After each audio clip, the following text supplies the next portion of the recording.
información, muchas declaraciones, mucho para comentar, así que vamos rápido hacia eso. En principio, esta semana va a ser marcada por una cifra que es una cifra muy dura, que es que la Argentina probablemente hoy, si no es esta mañana, será esta tarde, va a llegar a los 10.000 fallecidos por causa del COVID-19. La cifra va a dar origen a múltiples debates, que son debates que cualquier sociedad democrática tiene derecho a dar en mil sentidos. Algunos van a ser más constructivos que otros, pero claramente permite preguntarse si la experiencia argentina respecto del COVID era, como se percibía hasta hace un mes y medio, una experiencia positiva, una experiencia exitosa en comparación con el resto de los países del mundo. Algunas cifras sugieren que no es así, porque uno ve que Argentina es uno de los 15 países con más cantidad de muertos. Es decir, si vos mirás todo el mundo y haces la lista por cantidad de muertos, Argentina está en el número 15. O sea, ese número ya te muestra, te da un parámetro fuerte respecto de eso. Después hay otra forma de verlo que quizás sea más precisa, que es la cantidad de fallecidos por millón de habitantes o por cantidad de habitantes. Ahí a la Argentina le va bastante mejor y debe estar alrededor del número 30. Ahí le tenés que sacar algunas islitas que no son muy representativas, y la verdad es que una mirada justa diría que por lo menos hasta ahora, si uno mira las zonas del planeta donde más pegó el coronavirus, que es Europa, en otra época hubiéramos dicho de la cortina de hierro para este lado, es decir, Europa Occidental y América, en ese contexto Argentina está entre los países que menos ha sufrido, pero cada vez dejando atrás a otros. Por ejemplo, Alemania está muy por encima de cantidad de muertos por habitantes que la Argentina y hoy está atrás. Dinamarca está muy por encima y hoy está atrás. Portugal está muy por encima y hoy está atrás, ni que hablar Finlandia, Noruega, bueno, un montón de países. Si comparás con Brasil, Estados Unidos, Canadá, Perú, Chile, Ecuador, México, España, Italia, el Reino Unido, Suecia, Bélgica y falta Francia, con todos esos países Argentina está mejor. De cualquier manera, hay que decirlo, en tren de ser honesto, está mejor todavía, porque si uno mira las últimas semanas y lo que está sufriendo la Argentina en cantidad de fallecidos es más que la mayoría de los países en cantidad de fallecidos en relación a su población, más que respecto a la mayoría de los países que estamos viendo. Por supuesto, quienes han estado en contra de la cuarentena desde el principio vieron que no servía para nada. Lo importante era salir, bancársela y terminar rápido con esta historia y volver a vivir la vida. Los que estamos de acuerdo con la cuarentena, digamos, mirá, si vos impulsabas esto sin un sistema sanitario robusto, fuerte, que pudiera contraerlo, ibas a terminar rápidamente como Brasil, México o Estados Unidos o Chile o Perú u otros países de América Latina. Pero ese debate va a estar y va a estar fuerte.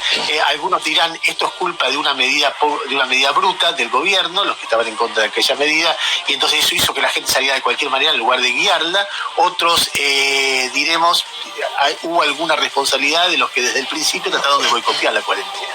En cualquier caso, en mi punto de vista, ponerse a discutir la culpa de quién es y cuál es la magnitud real de lo que sufrió la Argentina, y depende de contexto, depende de parámetros, depende de muy cosas, y créanme que es una discusión muy compleja y muy sofisticada, y todavía uno no tiene los datos de cómo terminó esta historia, ni acá ni en otros países, con lo cual no se va a evitar, pero yo tomaría con pinzas todo lo que se vea y se escuche, y sobre todo cuando las opiniones son interesadas, porque vas a escuchar muchos oficialistas defendiendo fuertemente la cuarentena, furiosamente, sobre todo en las redes, y eso va a tener que ver más con el oficialismo que con sus convicciones sanitarias, y vas a escuchar mucho opositor que sea lapidario con la cuarentena, y eso va a tener que ver más con la grieta, con su visión antikirchnerista furiosa, que con la cuarentena. Me parece que las verdades van a estar en el medio y las podremos ver en el final. Lo que sí digo, la cifra de 10.000 es una cifra dura,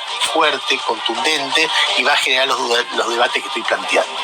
En ese contexto hay un debate que es el del fin de semana, que es la apertura de bares en la ciudad de Buenos Aires. ¿Y qué pasa en la ciudad de Buenos Aires con el coronavirus? Sobre la apertura de bares, yo hoy hacía la analogía con el debate sobre la legalización de la droga. Las personas que están en contra de la legalización de la droga, ¿qué te dicen? Las que están a favor de la legalización, ¿qué te dicen? la gente se droga igual, sea legal o no. De hecho, en muchos países es legal y va creciendo a lo largo de los años. Es ilegal, digo. Entonces el combate contra la droga en términos de legalidad o ilegalidad no tiene ningún sentido. Lo que genera es clandestinidad, violencia y no frena el problema sanitario que vos estás planteando. Con lo cual tenés que legalizar, regular y guiar y hacer campañas de prevención.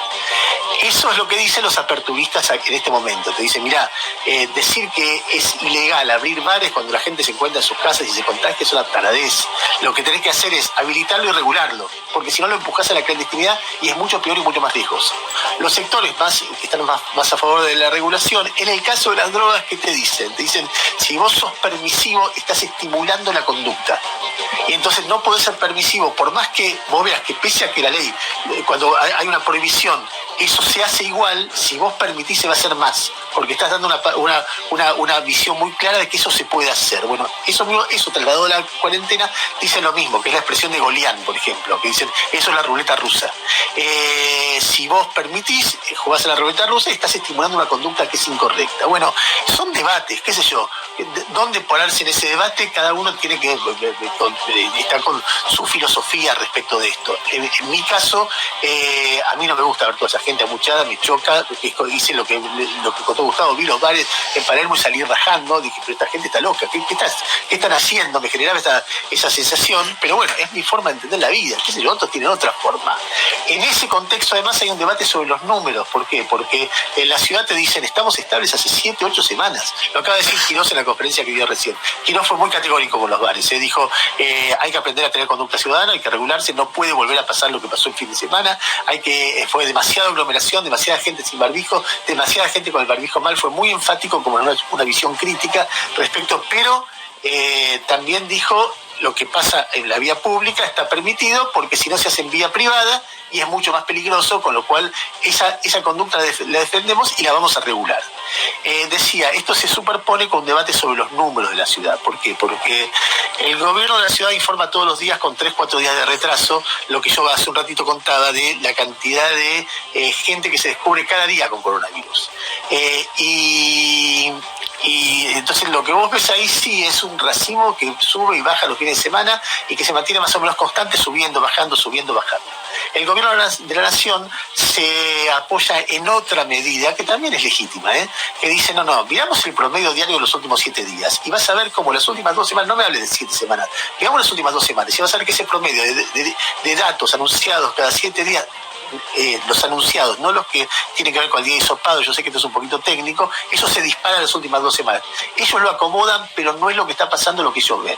O sea, tienen una diferencia de diagnóstico y en base a eso también una diferencia respecto de cómo enfrentar los diferentes diagnósticos, y ahí está el debate. Fuera de broma, lo que yo pienso es que son debates de gente que está poniendo lo mejor de sí misma para contener esto, que está recibiendo cachetada tras cachetadas, que por supuesto Gustavo ha expresado muchas veces que está más de acuerdo con el enfoque, digamos, de aceptar la realidad y de aprender a convivir con esto.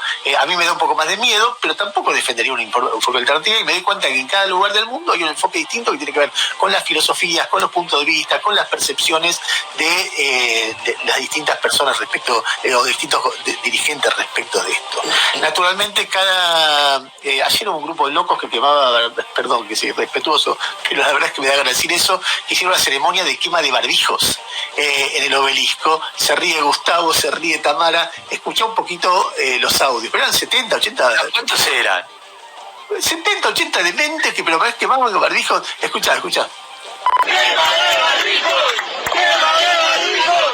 ¡Quema de barbijos! ¡Para vos! ¡Burning más! ¡Burning más! ¡Vamos! ¡Burning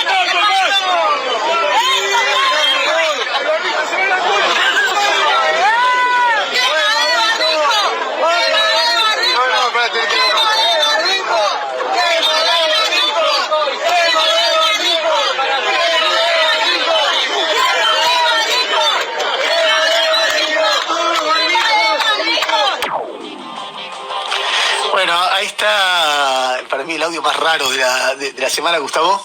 No, pero que son 70, ni siquiera es no sé, una expresión minúscula de la sociedad, es una partícula, es una molécula perdida. Digo, la verdad es que yo no sé, le podemos dar entidad a lo que se quiera, pero 70 tipos que queman barbijo me parece que no representan eso. Yo la primera manifestación anticuarentena que vi eran 70, y después me encontré con cada manifestación. Pero además no importa, existen estos 70 seres del horror, existen. Sí. Es muy llamativo. Pero si ponemos foco en estos 70, parece que toda la ciudadanía tenga esa idea. No, contemos que son pocos. Nadie dice que no la ciudadanía. Se ve que no se veía, porque ha habido todo tipo de debates el fin de semana. Realmente me parece que es un poquito abundar demasiado en el tema. Solamente agregar respecto del COVID que hay que la semana arranca como siempre con una pregunta, que es cómo evolucionará toda esta semana. Nosotros venimos de 2 semanas bastante estables en cantidad de fallecidos, en cantidad de casos también, y empieza una nueva semana. Vos decís, bueno, el fin de semana los datos son buenos, pero los fines de semana suelen ser buenos los datos. Ayer hubo 7.000 casos en todo el país, acordate que el récord fue de 12.000, o sea, pero seguramente hubo pocos testeos, y hay que ver hasta dónde llega el récord esta semana, si es que supera los 12.000. De repente no. Hay claramente un comportamiento geográfico distinto, se ve cierta estabilidad opinable, polémica en la ciudad de Buenos Aires, menos estabilidad en la provincia. Dentro de la provincia, el conurbano más estable que el interior, que es algo que preocupa, y aparece en las provincias del interior un problema muy serio, porque sobre todo porque la esperanza que había que las grandes provincias, que son las más ricas, como Córdoba, Santa Fe y Mendoza, gracias a la preparación que tuvieron, podían detectar y aislar los casos. Eso no se está viendo, y entonces uno espera datos malos del interior en las próximas semanas. Bueno, ese es el primer elemento del panorama informativo. El segundo elemento, hay 4 o 5 que son importantes y quiero tomarme un tiempito en algunos de ellos. El segundo elemento se llama Sergio Berni. Sergio Berni, diría yo, tuvo un respaldo enorme por parte del gobierno nacional la semana pasada, que se vio en 2 actitudes. La primera, en el reportaje que concedió Alberto Fernández a 2 Voces el miércoles, donde le preguntan por Sergio Berni, y él solamente da elogios. Dijo, lo conozco del 2003, desde el 2003 teníamos problemas con piquetes en cada esquina. Néstor me dijo un día, tengo un hombre de Santa Cruz que sabe de esto, vino, nos dio una mano bárbaro, y yo lo respeto mucho porque es un gran trabajador, se dedica mucho a la gestión. Un gran trabajador, si es buen tipo, es buenísimo que sea un gran trabajador. Si es mal tipo, es malísimo, porque encima de malo trabaja mucho. No, para mí, en términos morales, no quiere decir nada. Pero al día siguiente, el gobierno hizo algo que hacen muchos gobiernos cada vez que en las encuestas aparece que la gente se queja por la inseguridad. Que hacer un acto y dice, vamos a poner más plata en eso. Al lado de Alberto Fernández estaba Sergio Berni. Ustedes deben recordar que la única que me conduce es Cristina, los enfrentamientos con Sabina Frederick, las exhibiciones de armas largas durante operativos en Zárate de Berni, la prepoteada el día frente a en un operativo que manejaba la Policía Federal en el Puente de la Noria, los gritos que se cruzaron con Sabina Frederick en reuniones privadas, y después temas de esta semana. Berni dijo, cuando se empezó a discutir la toma, sacó una proclama casi militar, diciendo nosotros desplazamos o evitamos algo así como 300 y pico de tomas, detuvimos a 800 y pico, por ahí se me escapa la cifra, detuvimos a 500 personas, no vamos a conceder con el delito, y a los gritos la propiedad privada en esta provincia es inviolable. Después Berni, es la misma semana en que se identificó el cadáver de Facundo Castro, la mamá de Facundo Castro le pidió personalmente a Alberto Fernández y Axel Kicillof que lo desplazaran a Berni porque lo acusa de complicidad con la policía, y pese a eso recibió ese respaldo gigantesco. La misma semana que Berni dijo, estoy en contra, harto de los planes sociales, y es el mismo Berni que bancó al jubilado que remató a un delincuente desarmado y herido en el piso hace un par de semanas. Yo no estoy criticando todo esto, claramente quien me conoce sabe que tengo una visión crítica. Digo que al promover la figura de Berni se está expresando una escala de valores que a ese nivel es nueva en el kirchnerismo. Ha habido cosas como Milani en su momento, que uno mira, che, ¿qué están haciendo con esto? Pero a ese nivel, y mucha gente está hablando de que Berni va a ser el primer candidato a diputado nacional el año que viene en la provincia de Buenos Aires, o sea, el gran candidato de una elección de medio término. Y entonces, yo hablé con muchos oficialistas de che, está midiendo Berni. Yo digo, bueno, justamente ahí tenés un desafío para que esos valores, si es que no son los tuyos, no los impulsa. Que esté midiendo Rodríguez Larreta es un desafío para que no gane la elección, no para aliarse e impulsarlo, si es que vos no pensás como Rodríguez Larreta. Ahora, si pensás como Bernie, está bien impulsando. O si no te importa eso, entonces es un político que lo que hace es ver para dónde va la sociedad e impulsar la mano dura, tampoco está mal. Me parece que hay un tema de identidad muy fuerte y yo lo veo, digamos, en términos de Bernie hoy es más poderoso que su gobernador, claramente. El gobernador no tiene poder sobre Bernie y en el área central de la provincia, una de las áreas centrales de la provincia de Buenos Aires, que es la seguridad. Bernie es más poderosa que la ministra de Seguridad de la Nación, es decir, impone la línea él, no ella. Y Bernie es más poderoso, a ver, que la ministra de Vivienda de la Nación, que el ministro de Infraestructura, que el canciller, ¿quién hay más poderoso que Bernie que no sea Cristina, Alberto y tal vez Guzmán? Y prácticamente nadie, es una figura muy central y la están dejando ser central y la están impulsando y bueno, y eso marca un perfil, una identidad que es distinta a lo que yo conocía del Frente de Todos o del Frente para la Victoria. En este contexto está el debate sobre tomas, donde el gobierno tendrá que decidir con las tomas que existen. Yo no tengo idea de cuál es la dimensión de las tomas, la cantidad. Veo la de Guernica fuerte, veo alguna en Moreno, veo las versiones, los números que difunde el Ministerio de Seguridad de la Provincia de Buenos Aires, pero tengo algunas dudas respecto de eso. Y bueno, es lo que hay. Hay una medida para mí del gobierno que fue anunciada el viernes pasado que para mí es muy valorable, es la instalación de cupos para personas trans en el Estado. El 1%, si se cumple este decreto, el 1% de las personas contratadas por el Estado progresivamente deberá ser de personas trans.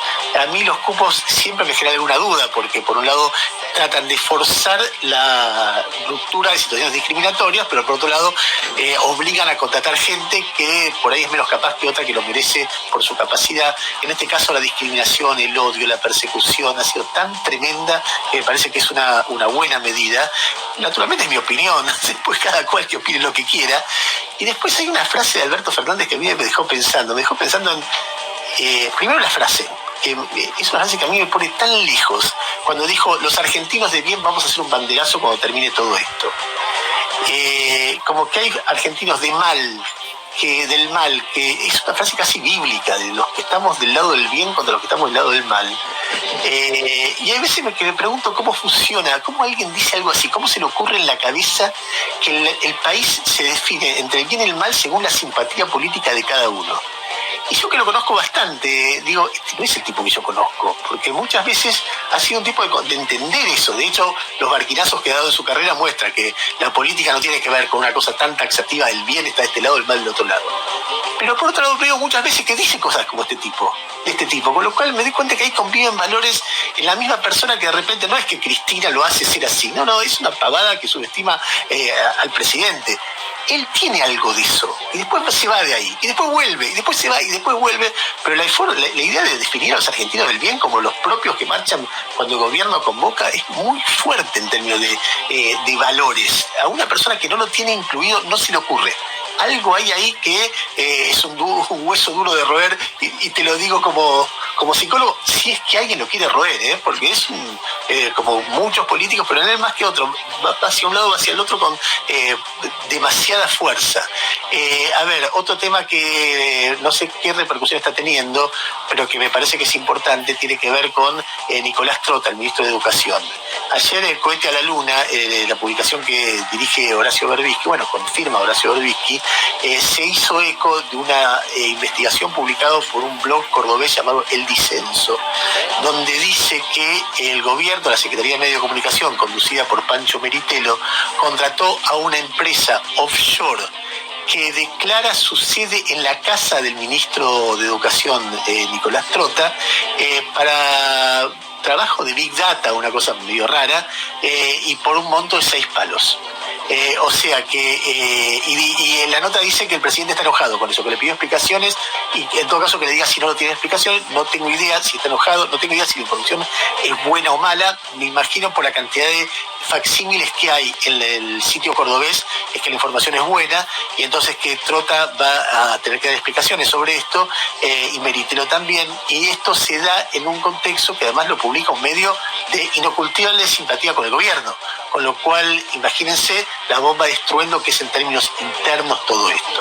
Bueno, se le agrega al panorama informativo todo lo que estamos hablando de Djokovic, todo lo que estábamos hablando de Messi, que recién Gustavo comentó, y si Tamara, dígale Tamara, ahí está Tamara, vení, acércate Tamara, porque hay una declaración importante que el Papa dedicó especialmente para Tamara Pettinato, especial, ¿eh? ¿Qué dijo? No sé si lo tenés, Valma, ponelo, yo ahora lo voy a traducir. Sí. Questo insegnamento di Gesù ci aiuta tanto, perché pensiamo un esempio, quando noi vediamo uno sbaglio, un difetto, una scivolata dal fratello o dalla sorella, dal solito la prima cosa che facciamo è andare a raccontare agli altri. Espera, Valma, dice así. Muy bien, Jesús diciendo, ¿Qué dijo? diciendo pongámosla, dijo algo así como pongámosla como la ponía Jesús. No, Eso entendí yo.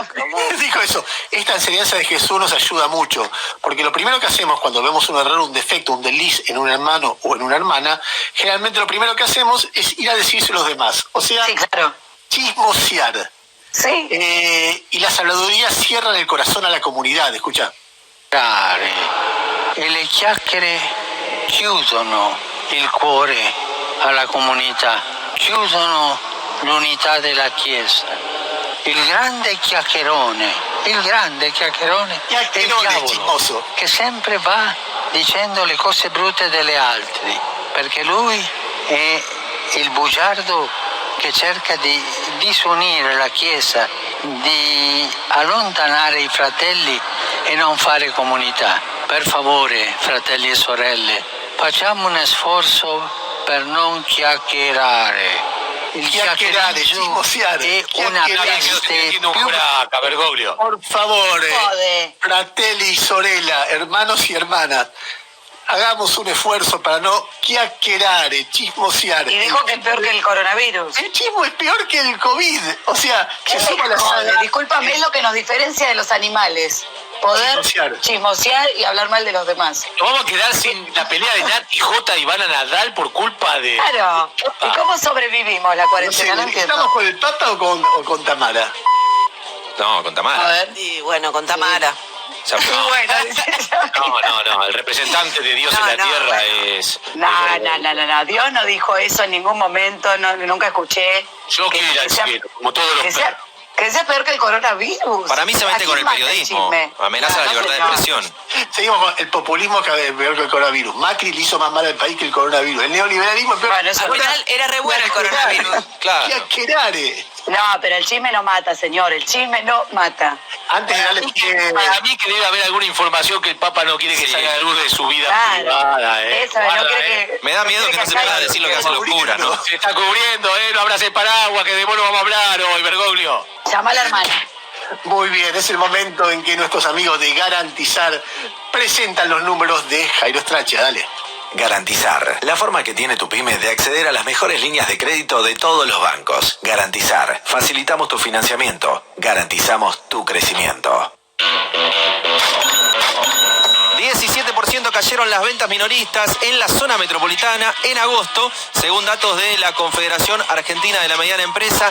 Cuando miras a nivel país el relevamiento que hace esta entidad, la caída es grande, pero es casi la mitad de lo que fue en la zona de la ciudad de Buenos Aires y el Gran Buenos Aires, 9,4% abajo. Según un reporte del BBVA, en el segundo trimestre del año, la retracción del consumo por todo concepto llega a ser de 15% abajo en términos reales, sí, en el segundo trimestre del consumo en tiempos de COVID.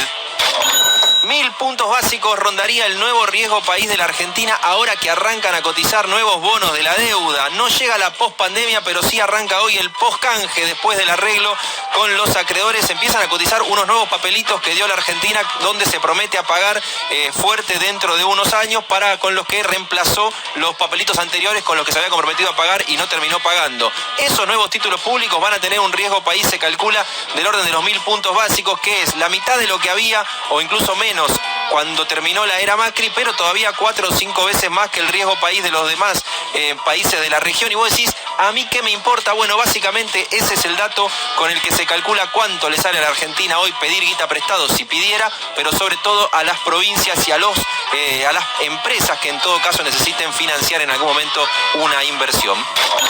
7.000 millones de dólares en bonos tendría el Banco Central desde hoy para salir a tratar de que baje el dólar contado con liquidación como producto de este canje que se terminó de armar la semana pasada y arranca en nueva era hoy. El Banco Central va a tener esa cantidad de bonos para tratar de, junto al ANSES, hacer que baje esa cotización que surge de comprar títulos y venderlos afuera para hacerse de divisas, y que es una especie de dólar paralelo legal que usan las empresas. Había llegado a estar a más del 80% del dólar oficial, viene bajando levemente. La tesis en el gobierno, o en una parte del gobierno, es que si se consolida esa baja y se arrima a ponerle hasta a 20-30% del dólar de referencia formal, podría llegar a contagiar y hacer bajar el dólar blue de las cuevas, y ponele en 1 o 2 meses termine desalentando la compra masiva de dólares que hacen los Balmas, los Yamilas y todos los que estamos acá por parte de ahorristas que se vienen llevando de a 1000 palos por mes. Por lo menos es el dato que rondó agosto. En ese punto hay también en análisis medidas por si no para la sangría de reservas,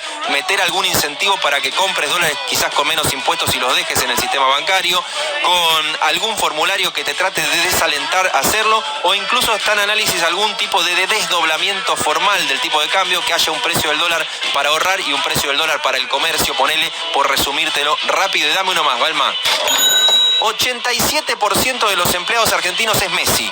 Bueno, es una encuesta que hizo la empresa Boomerang de búsqueda de laburo. Dice que 8 de cada 10 empleados formales querrían cambiar de trabajo este año, pero no lo hacen, y buscarían en un 60% de los casos nuevos desafíos profesionales. Escuchá lo que me dijeron en una firma de recursos humanos que se llama Guidini Rodil. Matías Guini dice que para él, visto desde cómo se contrata y se mantiene contento un CEO, Messi ya está fuera porque no está contento donde está. Escuchá. Creo que cuando uno toma la decisión se rompe un vínculo emocional, psicológico, que es más profundo, y después solamente es cuestión de tiempo y de formas. Y la segunda cuestión es que hay que ver bien, cuando ese vínculo se rompe, cuáles son los motivos que tiene la persona o el profesional en este caso, y que busca en la propuesta, en otra propuesta, o los motivos por los cuales deja de adherir a la compañía. Lo que puede pasar, y muchas veces es un error, es tratar de responder con motivos que no se condicen con el motivo de la persona, es decir,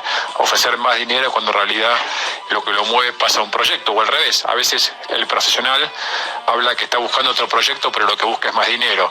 Coincidir es un poco lo importante, y si querés la clave para que esto pueda seguir adelante, más allá que yo pienso que en general cuando se llega a una instancia... Yo lo digo esto, Messi llega a hacer 3 goles el primer partido que juega, y este chantapufi donde queda, Jairo.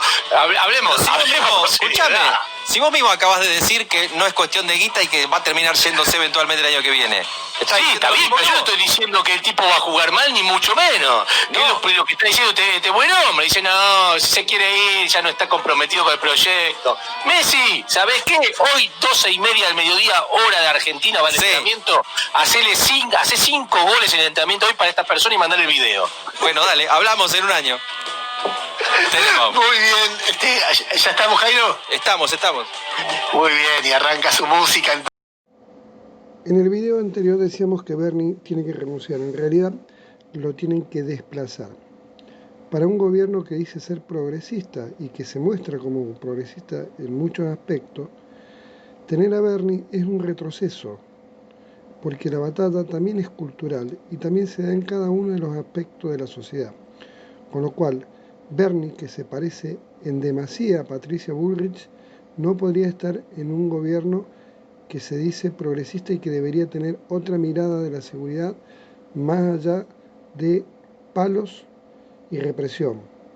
Pero no es solamente esa mirada, la de Bernie, la que nos preocupa, sino su imagen sobre la realidad social, donde los que ocupan tierra son delincuentes para Bernie, en donde hay que reprimirlos a puro gas.